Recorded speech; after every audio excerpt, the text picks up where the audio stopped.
Hi friends, welcome back to my channel. Medical and health related విషయాల కోసం నా ఛానల్ను సబ్స్క్రైబ్ చేసుకోండి.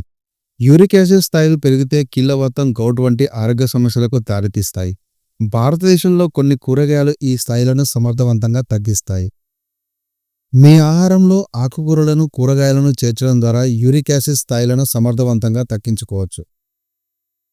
పాలకూర, మెంతికూర, తోటకూర పోషకాలతో నిండి యూరిక్ యాసిడ్ను తగ్గిస్తాయి.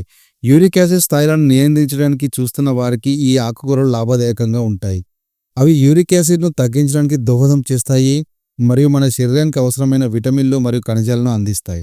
యూరిక్ యాసిడ్ను తగ్గించడంలో కూరగాయలు ఎంతగానో ఉపయోగపడతాయి. యూరిక్ యాసిడ్ను తగ్గించడంలో కీరదోస బాగా ఉపయోగపడుతుంది. కీరదోసలో వాటర్ కంటెంట్ ఎక్కువగా ఉంటుంది. ఇది మీ శరీరం నుంచి టాక్సిన్స్ను తొలగించడానికి దోహదం చేస్తుంది. అంతేకాదు, ఇందులో ఉండే నీటి మొత్తం యూరిక్ యాసిడ్ స్థాయిలను నియంత్రిస్తుంది. యూరిక్ యాసిడ్ను తగ్గించడంలో క్యారెట్ ఎంతో బాగా ఉపయోగపడుతుంది. క్యారెట్లో యాంటీ ఆక్సిడెంట్లు మరియు ఫైబర్తో నిండి ఉంటాయి. అవి జీర్ణక్రియకు మద్దతు ఇస్తాయి. ఆరోగ్యకరమైన యూరిక్ యాసిడ్ స్థాయిలను నిర్వహించడంలో సహాయపడతాయి. క్యారెట్లను ముడిగా కానీ వండిన రూపంగానే తీసుకోవాల్సి ఉంటుంది.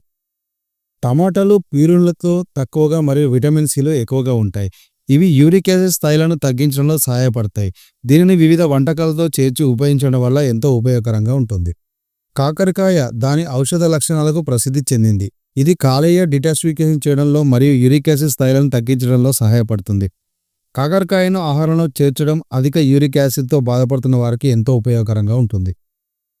బీన్స్ ఫైబర్ యొక్క మంచి మూలకం. బీన్స్ యూరిక్ యాసిడ్ స్థాయిలను నిర్వహించడానికి ఎంతో బాగా ఉపయోగపడుతుంది. రోజువారీ ఆహారంలో బీన్స్ను చేర్చుకోవడం వల్ల యూరిక్ యాసిడ్ స్థాయిని గణనీయంగా తగ్గించుకోవచ్చు. మరిన్ని మెడికల్ అండ్ హెల్త్ రిలేటెడ్ విషయాల కోసం నా ఛానల్ను సబ్స్క్రైబ్ చేసుకోండి.